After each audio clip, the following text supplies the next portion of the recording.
66의 한영숙 씨. 결혼 생활 40여 년, 자식들과 손주들에 둘러싸인 삶, 남편의 정년퇴직, 겉으로 보기엔 더할 나위 없이 평온하고 체면선 늙은 부부의 일상입니다. 하지만 당신이 모르는 것이 있습니다. 그녀의 남편 박지훈 씨가 밖에서는 얼마나 호탕한 대인배 행세를 하면서 집안에서는 얼마나 숨막히게 인색한 폭군이 되는지를 말입니다. 남들에게는 수표 한 장 척척 내밀며 술값, 밥값을 계산하는 호인이지만 집에 돌아와 아내가 관절약 한 통, 손녀의 발레 슈즈 한 켤레를 산 것에는 핏대를 세우며 돈 귀한 줄 모른다. 사치스럽다며 모욕을 줍니다. 영숙 씨는 참았습니다. 참고 또 참으며 반평생을 넘겼습니다. 아무도 그녀가 고개를 숙이고 마른 침을 삼키던 그 순간을 보지 못했고 아무도 몰랐습니다. 그녀가 아무도 들어주지 않는 이 결혼이라는 감옥에서 걸어나갈 준비를 아주 오래전부터 하고 있었다는 것을요. 그것은 격렬한 부부싸움 때문이 아니었습니다. 홧김에 내뱉은 말이 아니었습니다. 그저 웃으며 버티는 것이 능사가 아니라는 것, 버틴다고 해서 내 마음이 괜찮은 건 아니라는 것을 마침내 깨달았기 때문입니다.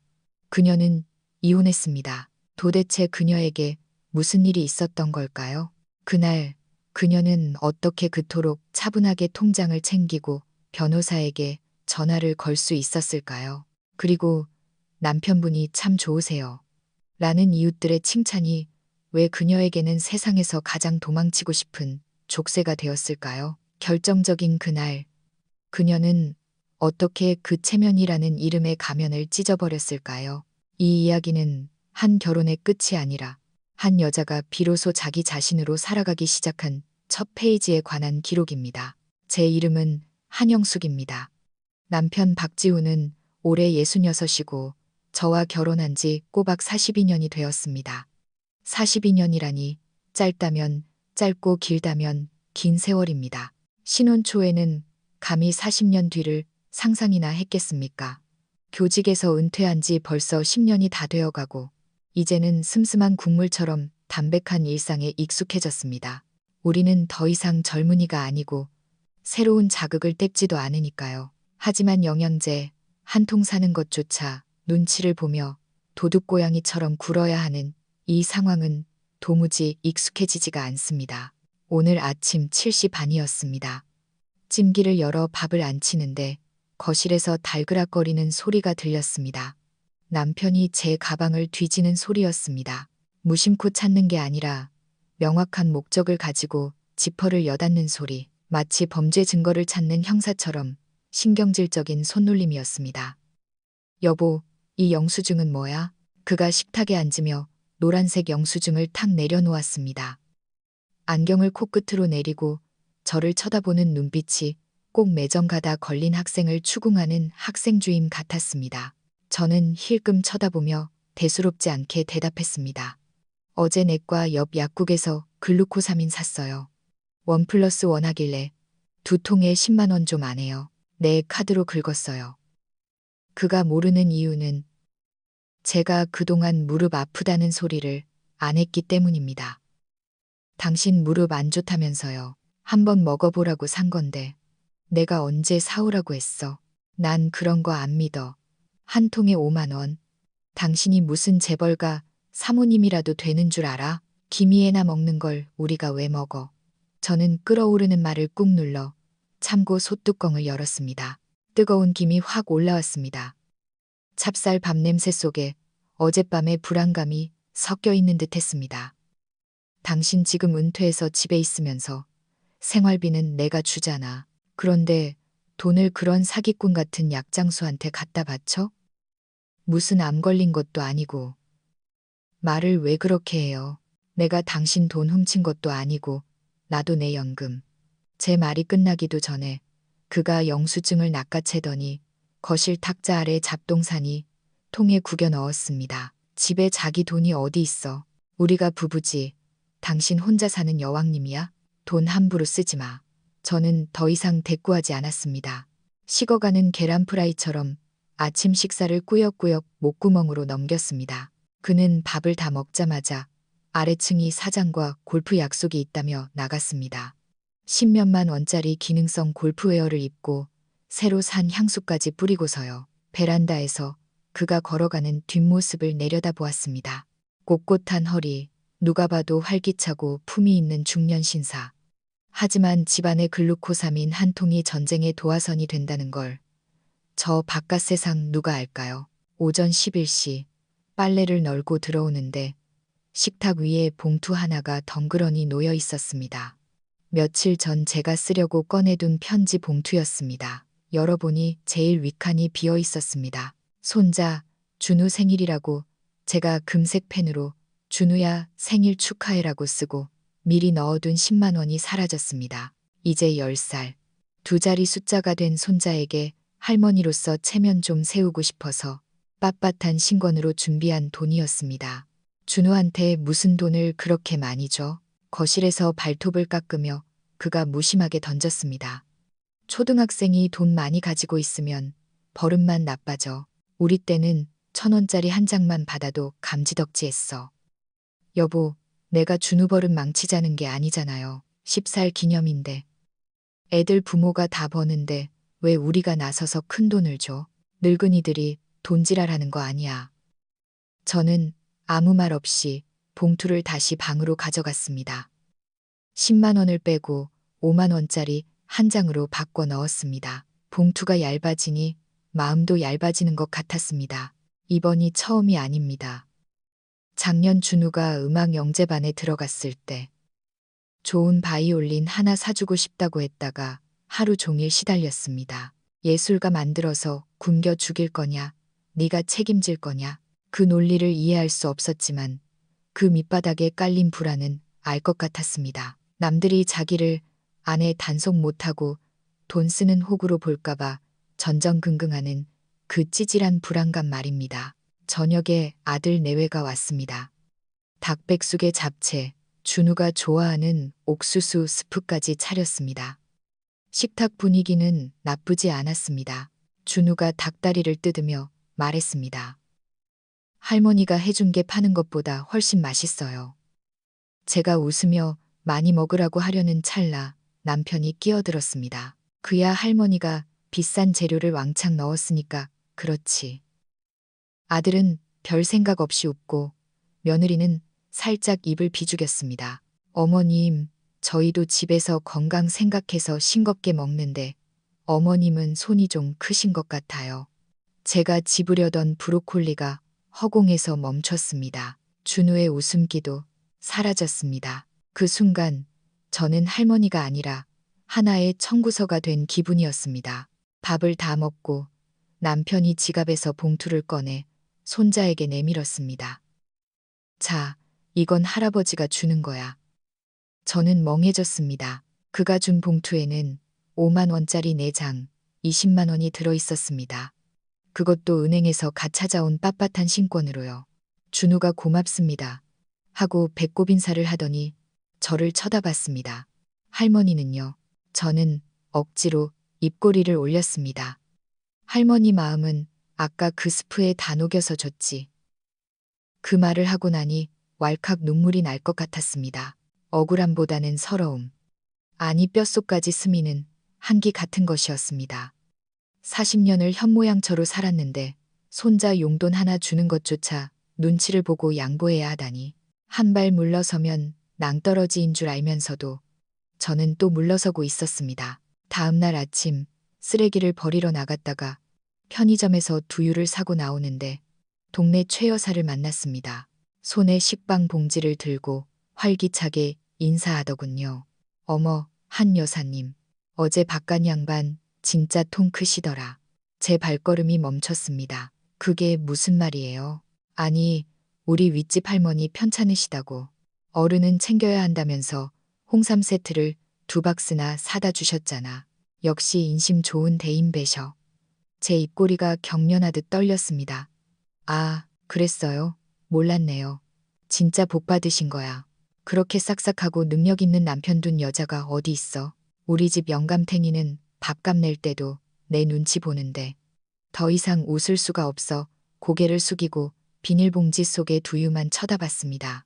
남한테는 잘하죠. 제가 아주 작게 중얼거렸습니다. 최 여사는 못 들었는지 날 추운데 감기 조심해라며 멀어집니다. 집에 돌아와 열쇠 구멍을 찾는데 손이 떨렸습니다.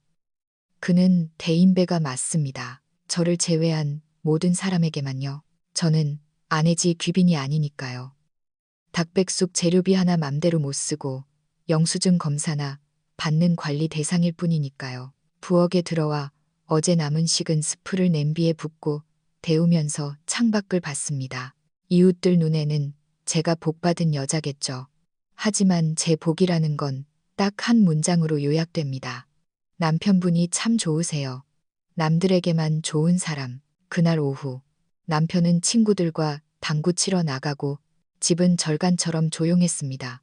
저는 책장 깊숙한 곳에서 먼지 쌓인 상자 하나를 꺼냈습니다. 20년 전 쓰다만 낡은 일기장, 표지에 금박 글씨가 다 바랬더군요. 첫 페이지를 펴고 파란색 볼펜으로 꾹꾹 눌렀었습니다. 오늘 나는 영수증 때문에 혼나고 손주 용돈 때문에 무시당하고 끓여준 스프 때문에 타박을 받았다. 그런데 이웃 여자는 나보고 복 받았다고 한다. 남편이 참 좋은 사람이라고 한다. 차라리 그 말이 사실이었으면 좋겠다. 하지만 이게 복이라면 나는 왜 이렇게 하나도 행복하지 않을까? 행복이라는 단어에서 펜이 멈췄습니다. 내 감정을 글로 써본 게 언제였던가요? 가계부, 아이들 성적표, 장보는 목록, 늘 남을 위한 기록뿐이었지 내 마음을 적은 적은 없었습니다. 창밖에서 바람이 불어와 나뭇잎을 흔들었습니다. 행복이라는 글자가 낯선 손님처럼 문 앞에 서서 들어오지 못하는 것 같았습니다. 저는 일기장을 덮어 부엌 상부장 제일 높은 곳, 빈 곰탕 냄비 안에 숨겼습니다. 마치 들키면 안 될 비상금처럼요. 토요일 점심, 남편은 밥하지 말라고 신신당부했습니다. 서울에서 내려온 사위 대접을 제대로 해야 한다면서요. 변호사 사위가 내려왔는데 집에서 찌질하게 된장찌개나 끓여줄 거야. 저는 이미 닭볶음탕 재료를 다 손질해뒀지만 대꾸 없이 냉동실에 다시 넣었습니다. 그가 데려간 곳은 동네에서 제일 비싼 일식집이었습니다. 점심 코스만 인당 5만 원이 넘는 곳입니다. 우리는 평소에 이런 곳에 올 엄두도 못 냅니다.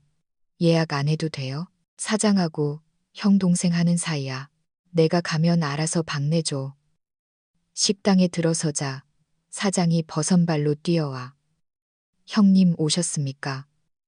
오늘도 귀한 분들 모시고 오셨네요. 하며 아른 체를 했습니다. 저는 남편 뒤에 병풍처럼 서 있었습니다. 그는 저를 소개하지도 제 손을 잡지도 않았습니다. 사위 어깨를 두드리며 으스댈 뿐이었습니다. 우리 사위야, 서울 서초동에서 변호사해. 나중에 이 가게 분점 낼 때 법적으로 문제 생기면 도와줄 거야. 사장이 넙죽거리며 메뉴판을 펼치자 남편은 보지도 않고 주문했습니다. 오늘 제일 좋은 걸로 깔아. 전복회랑 랍스터도 추가하고. 저는 메뉴판 가격을 곁눈질로 보고 숨이 턱 막혔습니다. 전복회 한 접시에 8만 원, 거기에 특선 모듬회, 랍스터 버터구이, 장어덮밥까지 상다리가 휘어질 정도였습니다. 딸과 사위는 고맙다고 하면서도 어딘가 불편해 보였습니다. 식사 도중 남편이 술잔을 들고 말했습니다. 장모 솜씨로는 이런 거 못 해주지. 맛있는 거 먹이려면 밖으로 나와야 해. 저는 젓가락질을 멈췄습니다. 사위가 재빨리 수습했습니다. 아니에요, 장인어른. 저는 장모님이 해주신 갈비찜이 제일 생각나던데요. 그거 있으면 밥 두 공기 뚝딱입니다. 사위가 눈치가 빠릅니다. 남편은 껄껄 웃었지만 저는 알았습니다. 그는 제 기분 따위는 안중에도 없다는 걸요. 이 화려한 밥상은 사위에게 보여주기 위한 과시용이고 저는 그 옆에서 구색이나 맞추는 엑스트라일 뿐이었습니다. 아무도 제게 뭐 먹고 싶은지 묻지 않았습니다. 계산할 때가 되자 남편은 카운터로 가서 지갑을 펼쳤습니다. 아버님, 저희가 낼게요. 딸이 말했지만 남편은 손사래를 쳤습니다. 내려왔으면 대접을 받아야지. 내가 낸다. 식당을 나오는데 남편 어깨에 뽕이 들어간 것 같았습니다. 저는 아침에 냉동실에 넣어둔 닭고기가 생각났습니다. 꽁꽁 언 채로 아무 말도 못하고 갇혀있을 그 고기가 꼭 저 같았습니다. 사위는 저녁에 서울로 올라가고 딸은 하룻밤 자고 가기로 했습니다. 쌀쌀한 날씨 탓에 얇게 입고 온 딸에게 제 낡은 카디건을 걸쳐 주었습니다. 딸과 둘이 부엌에 서서 둥글레 차를 마셨습니다. 엄마, 아까 식당에서 기분 좀 상했지? 딸이 조심스럽게 물었습니다. 아니라고 하려다 입술이 떨려서 관뒀습니다. 아빠 말하는 거 진짜 밥맛이야.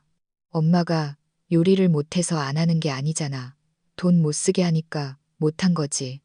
저는 쓴웃음을 지었습니다. 네 아빠가 원래 그렇잖니. 한두 번도 아니고.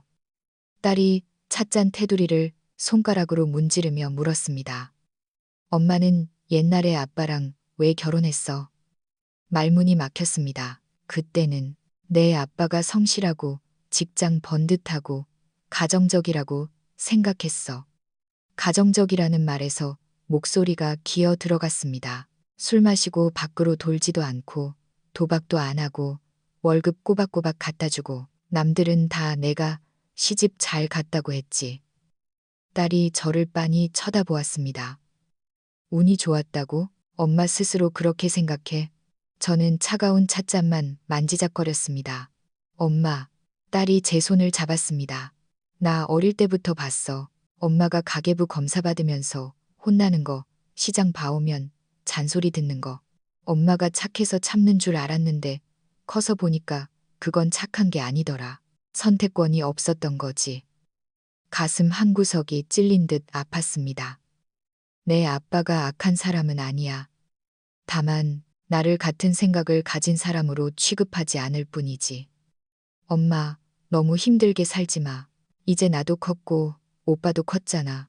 엄마 혼자 끙끙 앓지 마. 딸이 안아주는데 그 온기가 너무 따뜻해서 눈물이 핑 돌았습니다. 그날 밤 저는 잠을 설쳤습니다. 머릿속에서 뭔가 덜컥하고 풀리는 소리가 들렸습니다. 내가 좋은 아내가 아니라면 과연 나는 무엇이 될 수 있을까? 다음 날 남편은 아침부터 친구에게 전화를 걸어 어제 사위에게 50만 원어치 밥을 샀다고 자랑을 늘어놓았습니다. 전복에 랍스터까지 쫙 깔았지. 젊은 애들은 그런 거 좋아하잖아.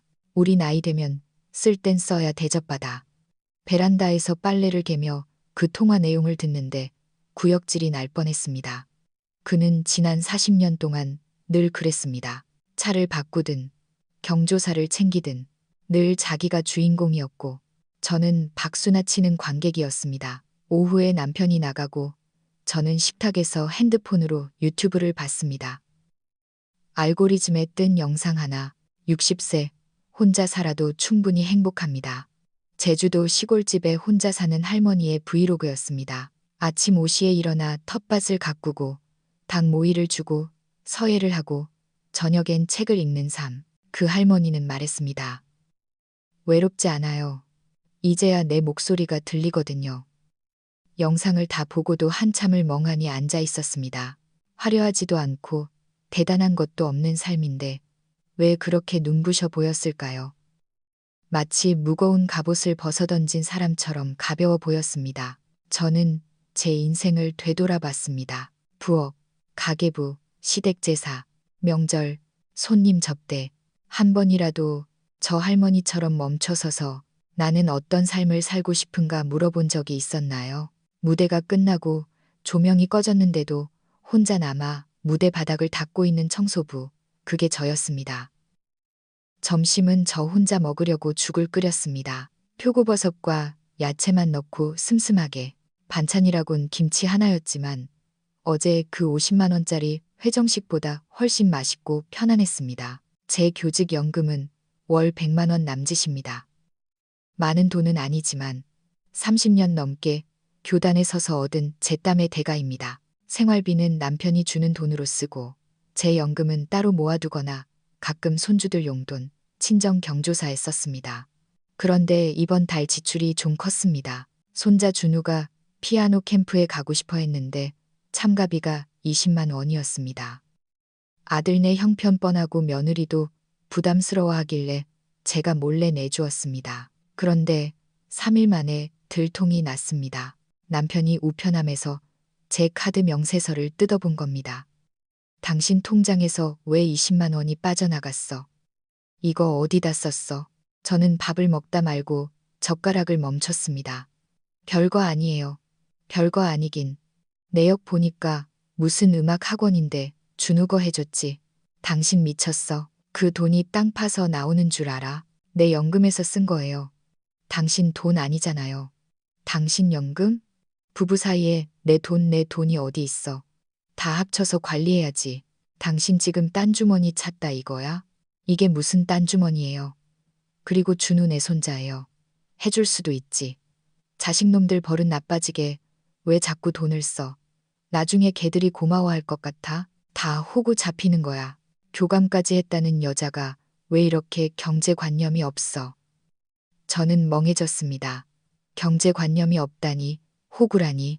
제주도 할머니는 혼자서 텃밭 가꾸며 평화롭게 사는데. 저는 내 돈으로 내 손자 학원비 내준 걸로 죄인 취급을 받고 있었습니다. 숨을 깊게 들이쉬었습니다.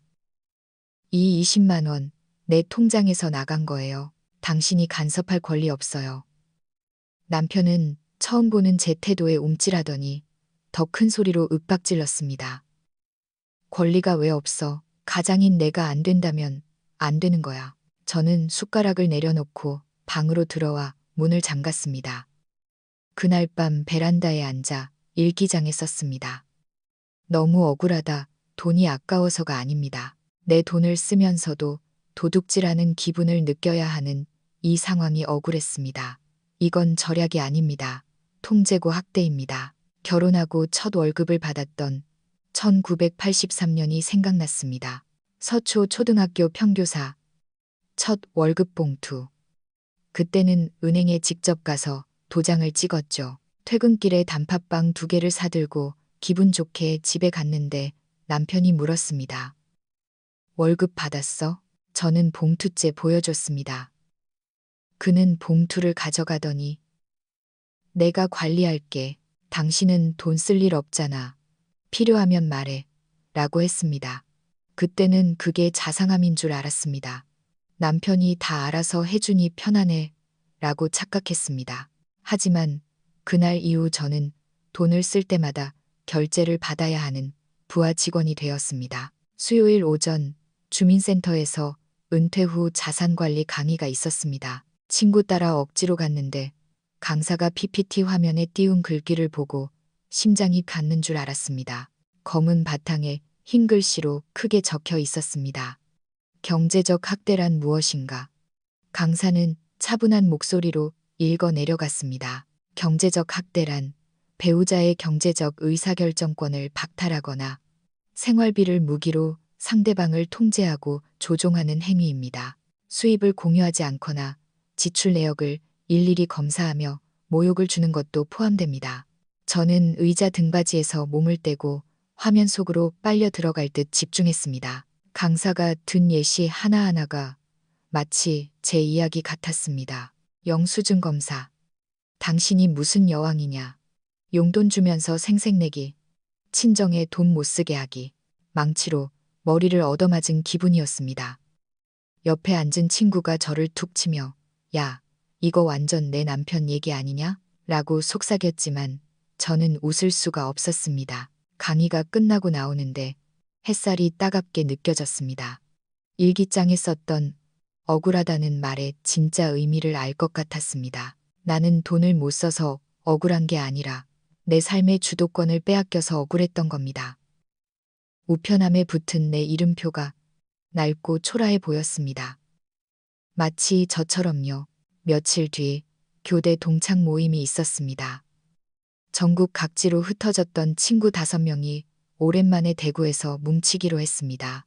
남편은 원래 안 간다고 하더니 갑자기 옷을 차려입고 따라 나섰습니다.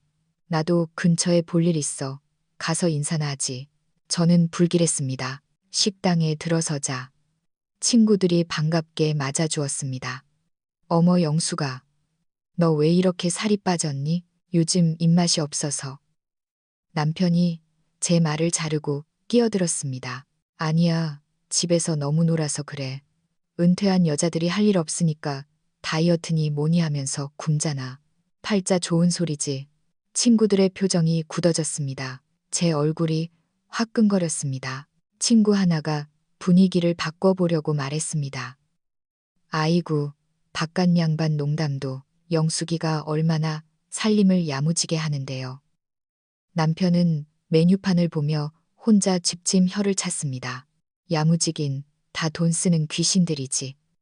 그는 저를 깎아내리는 것으로 자신의 우월감을 확인하려는 듯 했습니다. 밥을 먹는 내내 가시방석이었습니다. 친구들이 노인복지관에서 봉사 활동하는 이야기를 하자 남편이 비웃듯 말했습니다. 늙어서 무슨 봉사야. 집에서 남편 밥이나 잘 챙겨주는 게 봉사지. 밥을 다 먹고 근처 공원을 산책하는데 친구가 조용히 제 손을 잡았습니다. 영수가, 너 괜찮니? 남편분 말씀이 좀 과하시다. 저는 억지로 웃으며 말했습니다. 원래 저런 양반이야. 내가 익숙해져서 괜찮아. 익숙하다는 말을 뱉고 나니 입안에 모래알이 씹히는 것 같았습니다. 저는 바닥에 떨어진 낙엽을 보며 저도 모르게 중얼거렸습니다. 사실 나 가끔 도망치고 싶어. 친구들이 걸음을 멈췄습니다. 아무도 농담으로 받아치지 않았습니다. 친구 정희가 제 어깨를 감싸 쥐었습니다. 알아, 내 마음 알아. 우리가 겉으로는 웃고 살아도 다들 속은 퇴사 터지기 직전이야. 너만 그런 거 아니야.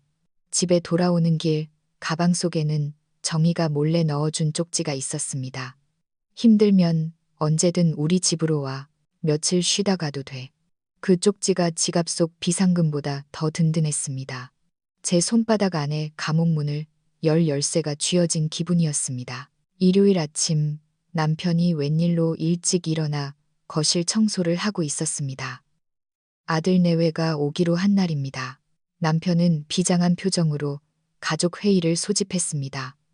다들 앉아봐라. 중대 발표가 있다. 마치 학교 교장, 선생님 훈화 말씀 같은 말투였습니다.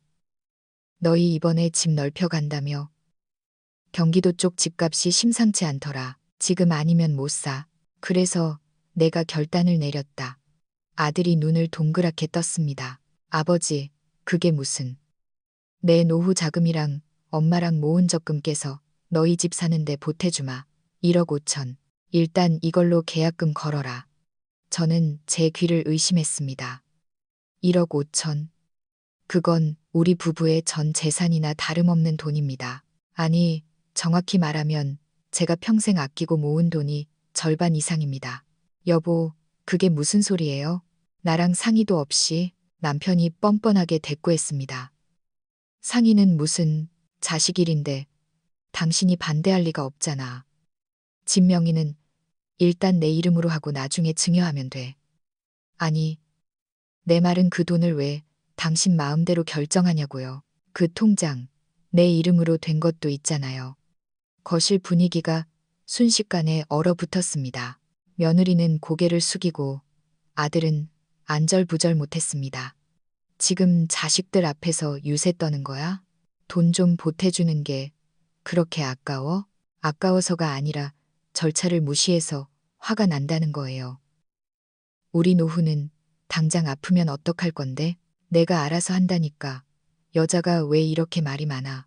당신이 늙더니 아주 이기적으로 변했어. 이기적이라는 말에 실소가 터져 나왔습니다. 남의 눈 의식해서 100만 원, 200만 원 펑펑 쓰는 건 호탕한 거고 내가 내 노후 걱정하는 건 이기적인 겁니까? 그때 아들이 끼어들었습니다. 아버지, 어머니, 싸우지 마세요. 저희 힘으로 할게요. 돈 안 주셔도 돼요. 저는 남편을 똑바로 쳐다봤습니다. 여보, 오늘 이 자리에서 분명히 말할게요. 당신은 지금 아들 집 걱정하지만 나는 이 집에서 내 자리가 어디인지 묻고 싶어요. 나는 당신의 현금 인출기가 아니에요. 밥 해주는 파출부도 아니고 이 돈 당신 마음대로 못 써요. 남편은 입을 떡 벌리고 말을 잇지 못했습니다. 태어나서 처음으로 제가 반기를 든 겁니다. 이 사건 이후 집안은 냉전 상태였습니다. 그리고 3일 뒤 결정적인 일이 터졌습니다. 손녀 민지가 발레를 배우는데 토슈즈가 다 해져서 발이 아프다고 했습니다. 발레 선생님이 민지가 재능이 있는데 신발이 안 좋아서 발목 다칠까 걱정돼요. 라고 하더군요. 저는 댄스 용품점에 가서 15만 원짜리 전문가용 슈즈를 사주었습니다. 민지가 새 신발을 신고 뛸 듯이 기뻐하는 모습을 보니 돈이 하나도 아깝지 않았습니다.